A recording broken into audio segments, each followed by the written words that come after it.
નમસ્કાર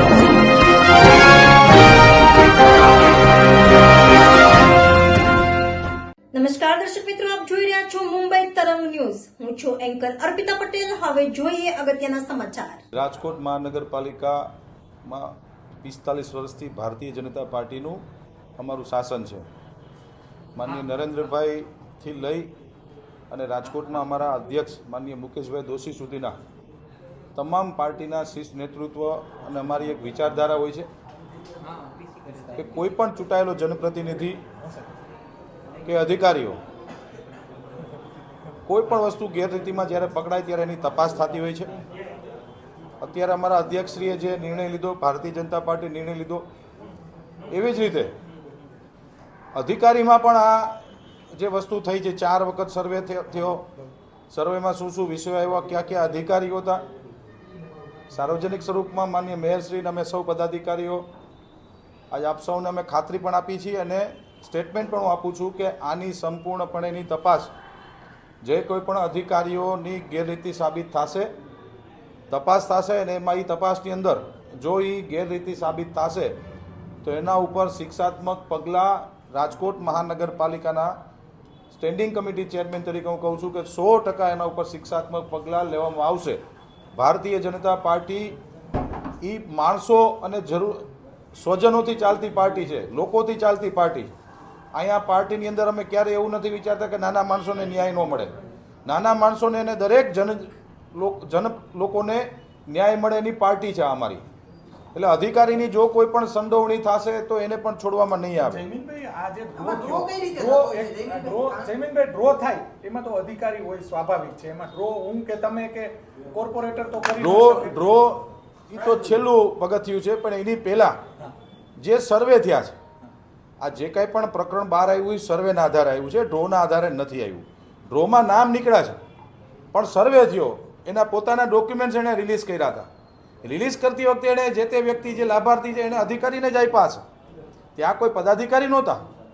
અધિકારી જે આવાસના હતા એની સંડોવણી જો ખુલશે તો એની ઉપર પણ અમે શિક્ષાત્મક પગલાં લેશું. જયમીનભાઈ, 350 મકાનના જે મીડિયાના અહેવાલો છે, જે સરકારી જગ્યા છે, અત્યાર સુધી કોઈને ખબર જ નહોતી. માનનીય નરેન્દ્રભાઈ મોદી સાહેબની જે કલ્પના છે ઝીરો સ્લમ, કોઈ પણ આવાસ યોજનાના, દરેક આવાસ યોજનાના અલગ અલગ પ્રકારો હોય છે. ગોકુલનગર આવાસ યોજનાના 2 પ્રકારો હતા. એમાં એક ઝીરો સ્લમની જે યોજના છે કે ભાઈ સરકારી ખરાબાની અંદર કે એન્ક્રોચમેન્ટ કરેલા ગરીબ લોકો જે રહેતા હોય કે જેની પાસે એક રહેવા માટેનું ઘર નથી, એ લોકોને પોતાનું ઘર મળે એટલા માટે પ્રધાનમંત્રી શ્રી નરેન્દ્રભાઈ મોદી સાહેબની એક યોજના હતી કે એ લોકોને નિઃશુલ્ક ઘર આવાસો આપવા અને એ બાને સરકારી જગ્યા ખુલ્લી થાય છે અને એને આવાસ આપવા. એના માટેની આ ગોકુલનગરની આ યોજના હતી. આ યોજનાની અંદર જે લાભાર્થીને આપ્યા છે એની પાસેથી એક પણ રૂપિયો લેવામાં નથી આવ્યો, એક પૈસો એની પાસે નથી લેવામાં આવ્યો. બલકે રાજકોટ મહાનગરપાલિકાએ તો આ લોકોને આવાસો આપ્યા. જે કાંઈ પણ કૌભાંડો થયા છે એની તપાસ કરવામાં આવે. 350 જે મકાનો કવાભાઈ બોલતર દ્વારા જે બનાવવામાં એ આજના અહેવાલો છે, આજની વાત છે, એ કોઈને અત્યાર સુધી ખબર જ નહોતી. આ સરકારી જગ્યામાં આટલા બધા મકાન બની ગયા, એ પણ એક તપાસનો વિષય છે. આજના જ મીડિયાની અંદર, ન્યૂઝપેપરમાં અને ઇલેક્ટ્રોનિક અને પ્રિન્ટ મીડિયામાં અમે લોકોએ વાંચ્યું છે. એની પણ પૂર્ણ સ્વરૂપમાં તપાસ કરવામાં આવશે કે આ 350 છે, 250 છે કે 100 છે કે 500 છે. એક વખત અધિકારિક લેવલે આની તપાસ કરવામાં આવશે અને એમાં જે દોષી થશે એની ઉપર કાયદેસરની કાર્યવાહી કરવામાં આવશે. આપની કોર્પોરેશનની જે તપાસ કમિટી હતી એને તપાસ કર્યો, એના આધારે પાર્ટી એક્શન લીધા છે. ગેરરીતિ સ્પષ્ટ રીતે સામે આવી છે. તો કોર્પોરેશન અથવા તો કોર્પોરેશનના કોઈ અધિકારી આ જે બંને જે વ્યક્તિઓ છે કોર્પોરેટરના પતિ, એની સામે એફઆઈઆર દાખલ કરાવશે, એવું કોઈ ઇનિશિયેટિવ લેવાના છો તમે? દોષી હશે તો એફઆઈઆર જરૂરથી દાખલ કરશું. એક ઓલરેડી 2 એફઆઈઆર તો થઈ ગઈ છે ગેરકાયદેસર નળ જોડાણમાં, કરી જ છે એફઆઈઆર. નથી તેવું ને પરમ દિવસે રાત્રે જ એફઆઈઆર થઈ છે. અમારી બહુ ક્લિયર ગાઈડલાઈન છે ભારતીય જનતા પાર્ટીના સૌ શાસકોની કે જે કોઈ પણ દોષી હશે, માનનીય અધ્યક્ષશ્રીએ આજે નિર્ણય કર્યો તમારો, એવી જ રીતે જો અધિકારી દોષી ઠરશે તો એને પણ છોડવામાં નહીં આવે. અમારો સવાલ એ છે કે મીડિયા અહેવાલ વર્ષોથી આપ બધા કોર્પોરેશનમાં છો તો આટલું બધું 100% કરશે. 350 મકાનનું જે આજે ઇલેક્ટ્રોનિક અને પ્રિન્ટ મીડિયામાં જે વિષય આવ્યો છે, આજે સવારે આવ્યો છે, અમે જરૂરથી આની તપાસ કરશું અને આમાં જે કોઈ પણ દોષી થશે, પહેલાં તો એનું હવે એન્ક્રોચમેન્ટ જે છે એ બધું દૂર જ થશે. જે એણે જે કંઈ પણ કર્યું છે એની ઉપર એફઆઈઆર થશે. કારણ કે જગ્યા છે એ મહાનગરપાલિકા આરએમસીની જગ્યા છે, એમાં એન્ક્રોચમેન્ટ થયું છે. હવે કૌભાંડ થયું છે એનું પહેલાં તો એન્ક્રોચમેન્ટ દૂર કરવામાં આવશે અને જે તે આમાં સંલગ્ન જે કોઈ પણ હશે, ચાહે પ્રાઇવેટ વ્યક્તિ હોય ચાહે અધિકારી હોય, સંપૂર્ણપણે પારદર્શકતા રીતે તપાસ કરીને એની ઉપર દંડ દેવામાં ગોકુલનગર આવે. આવાસ પાછળ બિલકુલ થશે. જે ડ્રોમાં અધિકારી લેવલે જરૂરથી થશે. અમારા કોર્પોરેટર દેવુબેન મનસુખભાઈ જાદવ આ બંને સામે આવાસ યોજનામાં ગેરરીતિ થઈ છે એવો આક્ષેપ થયો હતો, જેના પરિણામે એમની સામે એક તપાસ કમિટીની રચના કરવામાં આવી હતી. તપાસ કમિટીના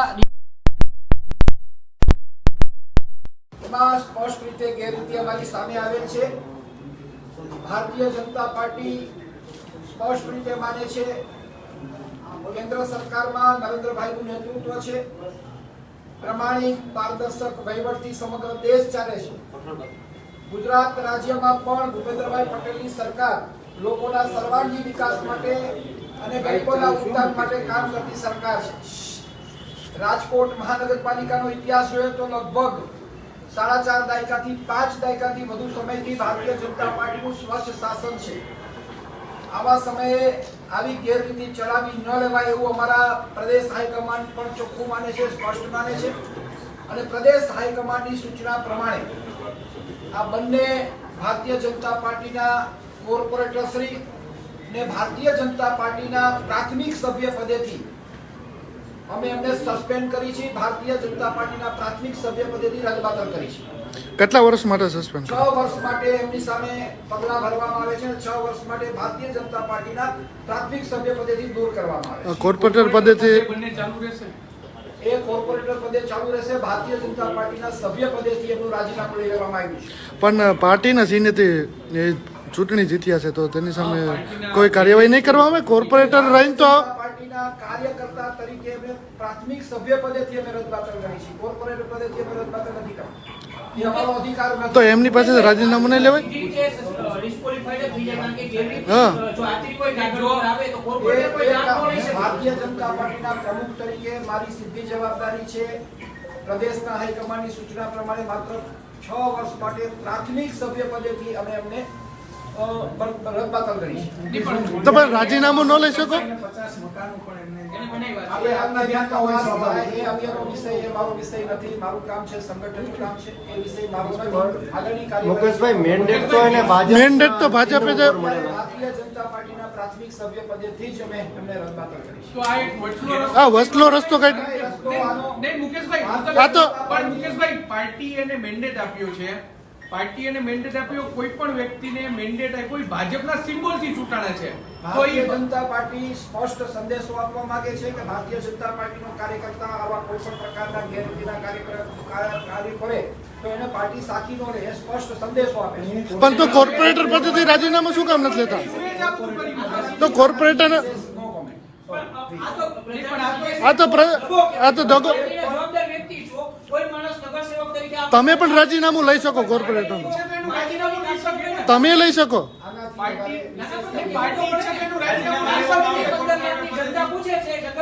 આ તો કોઈ કાર્યવાહી કરવામાં ન આવી એવું લાગે છે. પાર્ટીમાં આવો કોઈ કાર્યકર્તા નો હોય.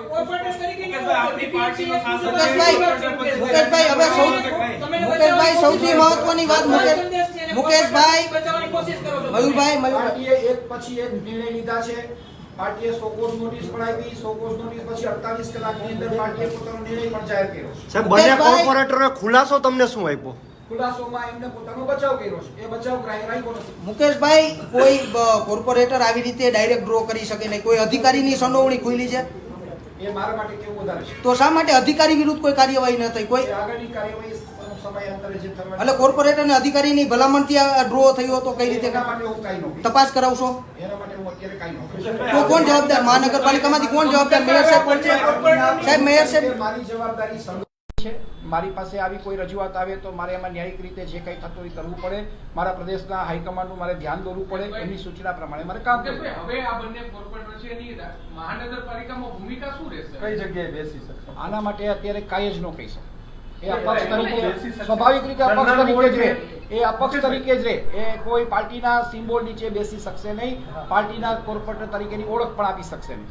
મુકેશભાઈ, સંગઠનમાં તમે વાત કરો, સંગઠનમાં ભૂતકાળમાં નરેન્દ્રભાઈ સોલંકી અને સંજય ગવાનું રાજીનામું જ આવા કેસ થયા, એના અલગ કેસ હતા. અને પહેલા રાજીનામું જ આપવાની આ પ્રમાણેની આ પહેલી વખત થયું છે કે આનાથી વધારે કોઈ કોમેન્ટ અત્યારના તબક્કે કરી શકીશ. મુકેશભાઈ, આપની પાર્ટી કોર્પોરેશનમાં સત્તા છે, આપની પાર્ટીના સિમ્બોલ ઉપરથી કોર્પોરેટર બન્યા છે. શું રાજીનામું લેવામાં આવશે કોર્પોરેટર પદેથી? સત્તા આપની જ પાર્ટીની છે. અત્યારે માત્ર ભારતીય જનતા પાર્ટીના પ્રાથમિક સભ્ય પદેથી અમે એમને બરતરફ કરીશું.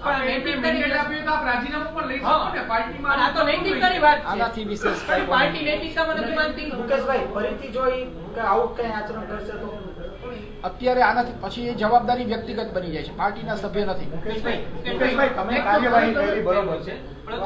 દાખલો બેસાડવા માટે આગામી દિવસોમાં હવે શું કાર્યવાહી કરશો? એ આગળની કાર્યવાહી આગળનું માર્ગદર્શન ચોક્કસ કરશે. એક જ સવાલ છે. આ કોર્પોરેટરે એવી વાત કરી છે કે જો અમારું સભ્યપદ કોર્પોરેટરનું જાય તો અન્ય કોર્પોરેટરના કૌભાંડ ખોલવાની તૈયારી દેખાડી હતી, એટલે એમને આ આવી કોઈ વાત નથી. આવી કોઈ વાત અમારી પાસે આવી પણ નથી અને આવી વાત કોઈ કોર્પોરેટર અમારી પાસે મૂકી પણ નથી. અન્ય કોર્પોરેટરો પણ આ જ પ્રકરણમાં ફસાયેલા છે. મુકેશભાઈ, તો આ બંને કોર્પોરેટરો કયા પક્ષના આવે? અપક્ષ, અપક્ષના. નિયમ મુજબ અપક્ષ. જો ચૂંટણી પતે પછી રાજીનામું. અત્યારના તબક્કે આટલું કહી શકીશ. વોર્ડ નંબર 10 ની કઈ ફરિયાદ છે? પ્રોટેક્શન મનીની ફરિયાદ સુધી પહોંચી છે? વોર્ડ નંબર 10 ની અંદર કોઈ નગરસેવકે પ્રોટેક્શન મની માંગ્યું એ પ્રકારની ફરિયાદ કોઈ મારી પાસે કોઈ આવી નથી. ફરજ કરવી પડી હોય એવી. આવી માહિતી મારી પાસે હાલના તબક્કે કોઈ નથી. Okay. Thank you. Thank you.